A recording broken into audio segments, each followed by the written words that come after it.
Today is ours, let's live it. And love is strong, let's get it. A song can help, let's sing it. And peace is dear, let's bring it. The past is gone, don't rue it. Our work is here, let's do it. Our world is wrong, let's right it. The battle is hard, let's fight it. The road is rough, let's clear it. The future's vast, don't fear it. Is faith asleep? Let's wake it. Today is ours. Today is ours. Let's take it. Let's take it. Let's take it.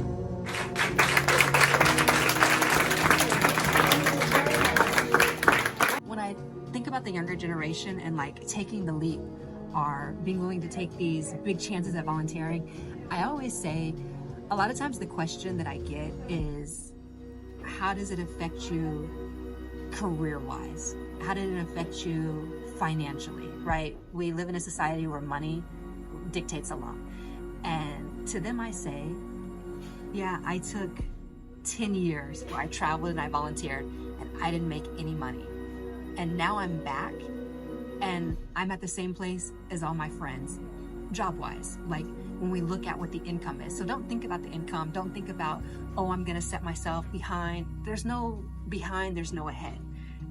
I think that you'll always get to where you wanna go. There's no way that volunteering does not enrich your life, does not make your life better, and does not give you more opportunities. So because I had those 10 years of traveling, living with people from different countries, learning different languages, now that I'm having a stable job here in the US, I have skills that I wouldn't have had otherwise. And so that's how I was able to be overseas for 10 years, come back, and still come at the same level as my friends that have stayed in the US this whole time. So I would say, never think twice, jump on that plane, get your hands in the dirt, do whatever it is that you want to do to make your impact in the world now, because later will take care of itself.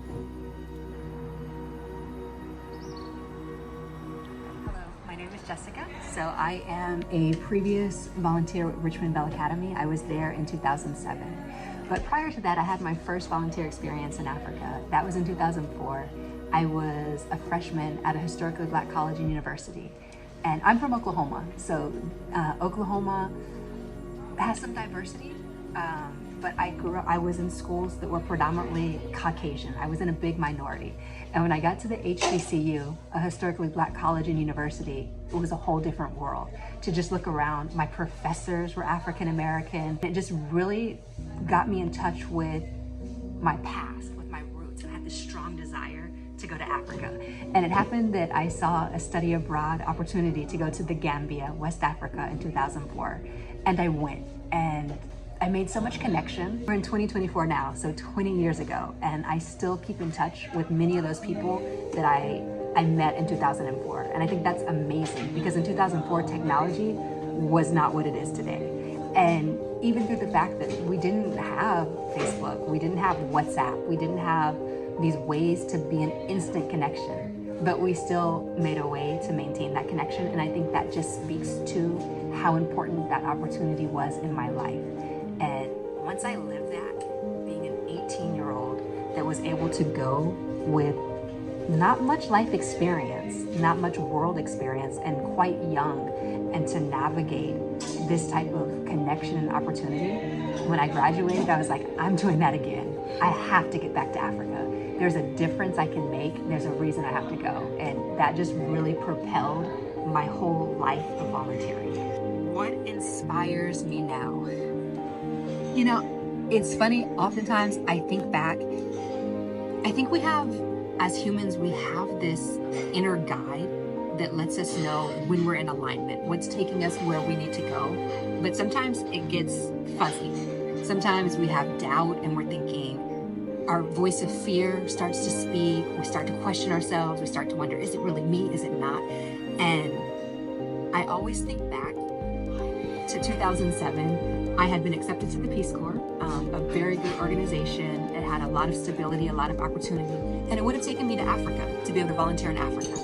And then I discovered Richmond Bell Academy, which was quite the opposite. The Peace Corps paid for my airfare, paid for my health insurance, would have paid for my college university when I returned. It was a government agency. It was very safe and stable, but also took me to Africa and gave me the opportunity to learn and grow. And then there was Richmond Bell Academy. It was not as, in the eyes of other people, it was not the smart choice. But my heart was like, that's the one. And it's the one I did. And I think my entire story is what it is because in 2007, I went to Richmond Bell Academy. And so now, when I have doubts or when I wonder or when I'm confused, I think back to Jessica. You are guided. You know what's right for you because I felt it before. I felt the complete clarity, and that's what happened in 2007. And so when I'm seeking inspiration, that's what I remember. You've had it before, you can have it again.